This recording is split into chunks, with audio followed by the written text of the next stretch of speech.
Assalamualaikum warahmatullahi wabarakatuh. Selamat pagi, apa kabar untuk semuanya? Semoga tetap sehat selalu, yang sakit disembuhkan, tetap semangat belajar dari rumah. Oke, kita lanjut untuk materi kita hari ini. Masih tentang sifat koligatif larutan. Ini terakhir ya, yang akan kita bahas terakhir itu adalah tentang tekanan osmotik. Sama nanti tambahan sedikit, di sini kita sekaligus membahas tentang sifat koligatif larutan elektrolit, karena yang sebelumnya kita membahas tentang sifat koligatif non elektrolit. Oke, lanjut. Adapun KD-nya yang akan kita pelajari di sini yaitu menganalisis fenomena sifat koligatif larutan. Kemudian di sini Bu Guru gabungkan tentang membedakan sifat koligatif larutan elektrolit dan larutan non elektrolit. Sekalian kita bahas. Kemudian untuk keterampilannya menyajikan hasil penelusuran informasi tentang kegunaan prinsip sifat koligatif larutan dalam kehidupan sehari-hari. Misalnya yang kemarin untuk yang delta TF itu aplikasinya berarti dia melunturkan es, misalnya seperti itu. Adapun tujuannya tujuannya di sini mendeskripsikan tekanan osmotik termasuk sifat koligatif larutan. Jadi kita akan membahas tekanan osmotik itu dia termasuk sifat koligatif larutan. Kenapa? Nanti kita bahas di belakang. Kemudian membandingkan sifat koligatif larutan elektrolit dengan sifat koligatif larutan non-elektrolit pada konsentrasi yang sama. Apakah hasilnya berbeda atau tidak? Sebentar kita latihan. Kemudian di sini kita langsung ke tekanan osmotik dulu. Jadi di sini tekanan osmotiknya masih sifat koligatif larutan non-elektrolit ya. Masih bagian dari yang pembahasan sebelumnya. Tekanan osmotik itu apa? Proses berpindahnya pelarut dari larutan yang memiliki konsentrasi lebih rendah atau lebih encer ke larutan yang konsentrasinya lebih tinggi atau lebih pekat. Melalui apa? Dia melalui membran semipermeabel yang dapat ditembus oleh molekul-molekul pelarut. Jadi membran semipermeabel itu dia membran yang sangat halus ya. Jadi bukan seperti penyaring santan seperti itu. Jadi dia penyaring yang memang dia halus ya. Oke, kemudian di sini dalam makhluk hidup terdapat membran untuk menjaga campuran tertata dan terpisah sedemikian rupa sehingga dengan ukuran partikel-partikel sesuai dengan ukuran partikel-partikelnya. Kemudian membran ini harus memiliki permeabilitas selektif, yaitu menahan beberapa partikel suatu zat dan membiarkan beberapa partikel zat lain menembus pori-pori membran. Jadi ada yang tertahan di situ. Membran itu dinamakan membran semipermeabel. Tuh. Kemudian jika membran semipermeabel hanya dapat ditembus oleh molekul-molekul pelarut air, proses yang terjadi disebut osmosis atau osmotik. Ya, jadi jika membran itu hanya dapat ditembus oleh molekul pelarut air, ingat pelarut air, berarti yang terjadi di situ disebut sebagai osmotik. Membran yang digunakan untuk proses ini disebut membran osmotik. Ini bisa dilihat.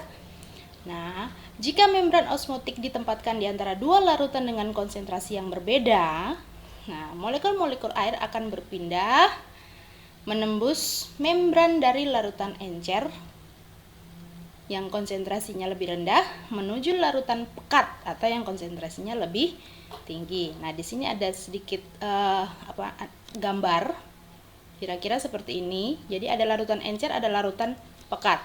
Di tengahnya ada yang memisahkan. Di situ ada membran semipermeabel dipasang di situ. Nah, di situ airnya itu akan mengalir ke yang lebih pekat. Ya, dia akan mengalir ke yang lebih pekat. Jadi perpindahan airnya dari yang encer ke yang pekat. Ya. Oke, kemudian di sini ada misalnya kamu taruh corong terbalik di dalam air. Ya. Kemudian di dalam corong itu tuh ada ada larutan glukosa. Larutan glukosa, sedangkan di gelasnya itu ada air dan di mulutnya corong itu dikasih membran, dikasih lapisan seperti penyaring ya. Nah, di situ apa yang terjadi? Yang terjadi airnya itu akan masuk ke dalam corong. Nih, lihat gambar yang kedua. Airnya akan masuk ke dalam corong sehingga air di dalam corong itu dia semakin naik. Itu ya. Nah, di sini ketika osmosis berlangsung, larutan dalam corong bergerak ke atas karena molekul air masuk melewati membran semipermeabel sehingga larutan menjadi terlihat lebih encer. Seperti itu. Kemudian molekul-molekul air dapat dalam larutan yang lebih encer bergerak bebas dibandingkan dengan larutan yang lebih pekat. Nah, kenapa? Makanya itu air dia lebih cenderung bergerak menuju ke yang lebih pekat. Adanya partikel-partikel zat terlarut memicu perpindahan molekul-molekul air menuju partikel zat terlarut. Makin banyak partikel zat terlarut yang ada dalam satu sisi larutan, makin banyak molekul air yang bergerak melewati membran menuju sisi larutan tersebut. Jadi kalau dia semakin pekat, justru airnya akan semakin banyak ke situ. Kemudian di sini tekanan, jadi proses perpindahan itu akan menimbulkan sebuah tekanan. Jadi tekanan itu yang menyebabkan air itu dia akan berpindah. Jadi tekanan tambahan yang disebabkan oleh perpindahan air menuju larutan yang lebih pekat disebutlah dengan tekanan osmotik. Dilambangkan dengan P. Jadi itu ya tekanan osmotik. Oke, kemudian tekanan osmotik dipengaruhi oleh jumlah partikel zat terlarut atau konsentrasi. Dalam hal ini konsentrasi yang kita gunakan adalah molaritas. Molaritas itu M besar. Bukan lagi fraksi, bukan lagi molalitas atau M kecil, tapi untuk tekanan osmotik di sini kita pakai yang M besar. Ingat kembali materi konsentrasi di awal. Jadi konsentrasi ada fraksi, ada molalitas, ada molaritas. Nah, tekanan osmotik ini kita pakai molaritas atau M besar. Kemudian kecepatan gerak partikel dipengaruhi oleh suhu. Ya. Nah, yang ada pernyataan di atas tadi, tekanan osmotik dipengaruhi oleh jumlah partikel zat terlarut. Ini yang menyatakan dia masuk dalam sifat koligatif larutan. Ingat, dipengaruhi oleh jumlah partikel zat terlarut. Ya. Nah, rumusnya kita pakai M besar kali R kali T. Jadi rumusnya tekanan osmotik itu sama dengan P sama dengan mRT, di mana di situ P tekanan osmosis atau tekanan osmotik sama M konsentrasi larutan dalam molar, T suhu larutan. Ingat suhu larutan dalam Kelvin. Jadi kalau dalam soal nanti diketahui dalam derajat Celcius harus dijadikan ke Kelvin. Oke, R itu tetapan gas 0,082. Jadi itu di soal pasti dikasih tahu R itu. Ya. Oke, yang berikut contoh. Berapakah tekanan osmosis larutan sukrosa 0,001 M pada suhu 25 derajat Celcius? Nah, ini makanya dipengaruhi oleh suhu. Kemudian, nah jawabannya P sama dengan MRT, di mana M-nya itu 0,001 kali. Oke, tekanan osmotiknya 0,082 boleh. Nah, di sini Ibu ambil dari data. Dari data itu dibilang 0,08205. Jadi nanti kalau ada soal, lihat di soal itu saja, ya. Di situ R-nya pasti diketahui. Dikali 298. Nah, 298 ini dari mana? Nah, ingat, derajat Celcius diubah ke Kelvin. Artinya apa? Harus ditambah 273. Jadilah 298 derajat Kelvin. Oke, hasil perkaliannya Pi-nya sama dengan 0,024 atm. Kenapa dapat atm? Ini molnya dicoret, liternya bisa dicoret, kemudian Kelvinnya bisa dicoret. Oke, begitu. Kemudian percobaan tekanan osmotik pada mentimun. Ya, ini ada percobaan sederhana, mungkin kalian bisa buat di rumah. Jadi kalian bisa ambil mentimun satu saja, kamu potong jadi dua, ya. Di sini ada 2 gelas, ada A dan B. Sudah terlihat apa yang terjadi dengan timun itu. Kenapa seperti itu? Ya, kita bahas ya. Yang di gelas A di situ dikasih air biasa dalam gelas, ya. Sedangkan nanti di situ di gelas B ada air garam. Kemudian kamu rendam timun itu. Kamu rendam 1 jam saja itu sudah ada perubahan sebenarnya. Cuma Kalau mau lebih nyata terlihatnya berarti kamu rendam barang 3, 4, 5 atau mungkin 1 hari, besoknya baru kamu lihat. Oke, di situ apa yang terjadi? Lihat di situ timun yang A itu dia mulus. Ya kan? Dia tetap mulus. Kenapa? Karena air yang ada di gelas itu dia justru menuju ke timun. Apa artinya? Timun itu berarti dia mengandung larutan yang lebih pekat daripada yang ada di gelas. Makanya airnya menuju ke timun. Sedangkan yang B, nah kenapa dia mengkerut? Artinya apa? Di situ larutan garam dianggap lebih pekat daripada larutan yang ada dalam mentimun. Jadi air yang ada dalam mentimun dia akan lari ke gelas. Air di dalam gelas, makanya timunnya menjadi mengkerut. Begitu, bisa coba di rumah. Oke, contoh lain di sini proses penyerapan air dari tanah ke tumbuhan. Ya, itu juga ada selaput semi permeabel dalam akar dan batang sehingga dia airnya menyerap ke tumbuhan. Nah, begitulah jalannya. Kemudian di situ juga ada proses pembuatan ikan asin, ya, dimana ditaburi garam sehingga nanti air dari ikan otomatis dia akan menyerap di garamnya. Kemudian untuk infus, ini juga proses tekanan osmotik. Oke, kita lanjut. Nah, di sini minuman atau dalam tekanan osmotik di sini ada tiga istilah, ya. Nah, ada hipotonik, ada isotonik, ada hipertonik. Nah, yang sering kalian dengar pasti isotonik. Apa? Minuman isotonik. Gitu, ya. Apa itu bedanya? Jadi ada 3 jenis, ya. Bisa kamu pelajari di sini. Nah, di sini itu hipotonik, isotonik, hipertonik. Jadi bisa kalian pilih minuman sesuai porsinya. Kegiatan kalian apa? Minuman itu yang akan kamu konsumsi. Oke. Tonisitas minuman penting ketika berolahraga karena mempengaruhi jumlah karbohidrat, elektrolit, dan cairan yang masuk ke aliran darah dan seberapa cepat kita dapat menyerap untuk meningkatkan kinerja tubuh. Ya, jadi 3 minuman itu berbeda-beda. Ya. Nah, hipotonik itu dia memiliki konsentrasi cairan gula dan garam lebih rendah daripada darah. Jadi ini dia dipakai untuk yang misalnya kita cuma jalan yang jaraknya mungkin agak jauh, ya. Nah, dalam cuaca panas, ya. Nah, itu bisa kita konsumsi minuman yang hipotonik. Belum perlu yang isotonik. Ya, hipotonik dulu yang kita ambil, jenis minuman yang hipotonik. Nah, sedangkan isotonik ini dia lebih berat karena isotonik memiliki konsentrasi cairan gula dan garam mirip dengan darah. Jadi ini kita konsumsi ketika kita misalnya melakukan olahraga yang sebenarnya ringan tapi lari, misalnya olahraga tim seperti itu. Nah, minuman ini biasanya memberikan lebih banyak energi dan elektrolit daripada minuman hipotonik, tetapi membutuhkan waktu lama untuk memasuki aliran darah. Tapi dia lebih kuat daripada hipotonik. Nah, ini olahraga berdurasi pendek, misalnya mungkin kalian main sepak bola seperti itu, ya. Kemudian hipertonik, namanya hiper berarti dia lebih. Nah, hipertonik memiliki konsentrasi cairan gula dan garam lebih tinggi daripada darah.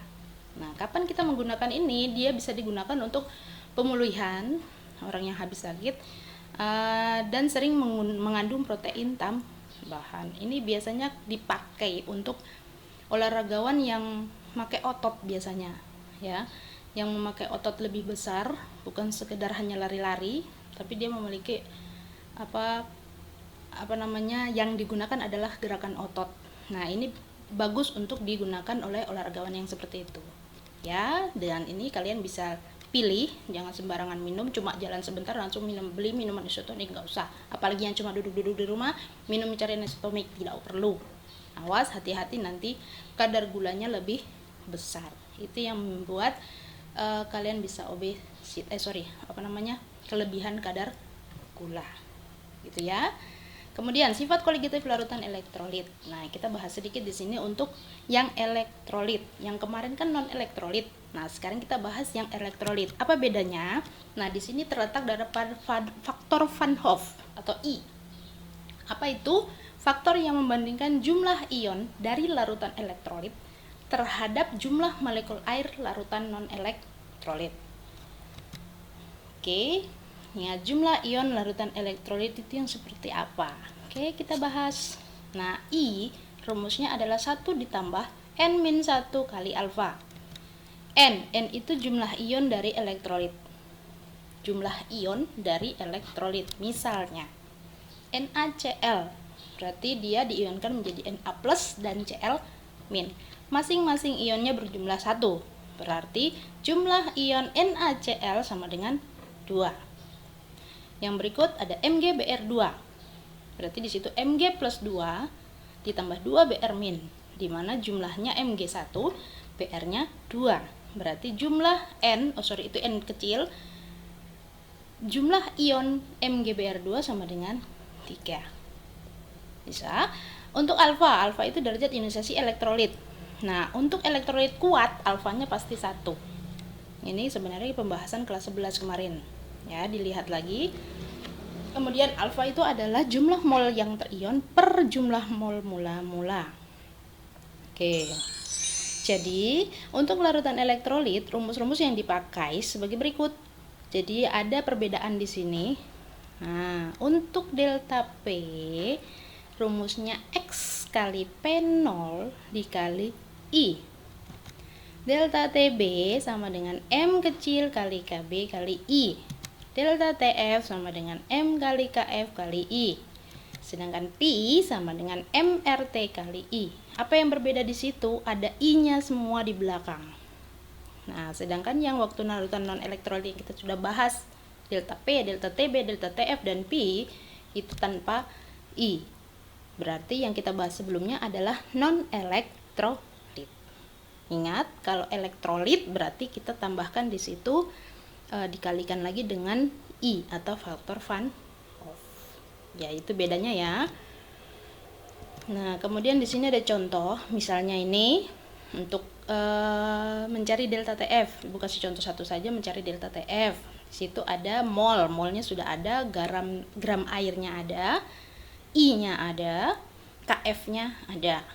Yang ditanya adalah delta TF. Nah, rumusnya kemarin M kali KF. Ya kan? Karena ini di sini dibilang elektrolit, berarti dikali dengan I. Oke, hasilnya adalah 1,55. Kenapa di sini langsung 0,05 kali 1000 per 100? Karena di situ sudah diketahui adalah mol, bukan gram per mr. Ya, nggak ada gram per mr, berarti ada molnya. Langsung masukkan mol kali 1000 per 100. Oke, itu contohnya. Nah, ini kita kasih contoh sedikit untuk yang Pi. Jadi di ujian nasional biasanya muncul soal seperti ini. Jadi di antara larutan berikut yang konsentrasinya sama, ada di situ NaCl atau garam, ada gula CaOH 2 kali dan AlSO4 3 kali. Nah, suhunya sama 25 derajat. Yang ditanya adalah mana yang tekanan osmotiknya paling tinggi. Ini biasanya ujian nasional keluar ini soal. Oke, kita bahas sedikit. Konsentrasinya M 0,1 sama dengan 0,1 mol per liter. Oke. Suhu 25 derajat Celcius dijadikan Kelvin, berarti 298. Nah, rumusnya sama, ya, MRT-nya itu sama. Nah, yang membedakan di situ adalah Pi ditentukan oleh I-nya.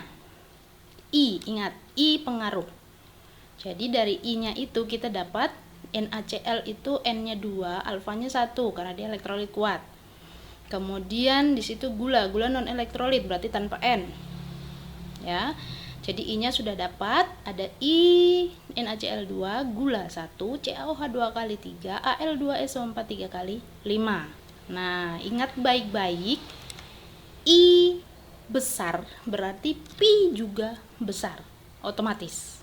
Karena perkaliannya lebih besar. Nah, yang mana yang besar? Al2SO4. Ini yang kita cari Pi-nya.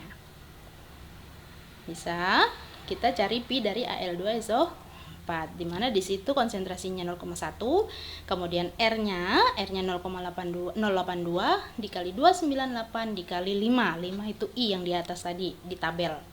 Hasilnya adalah 12,218. Jadi, tekanan osmotik terbesar dimiliki oleh Al2SO4 3 kali sebesar 12,218 atmosfer.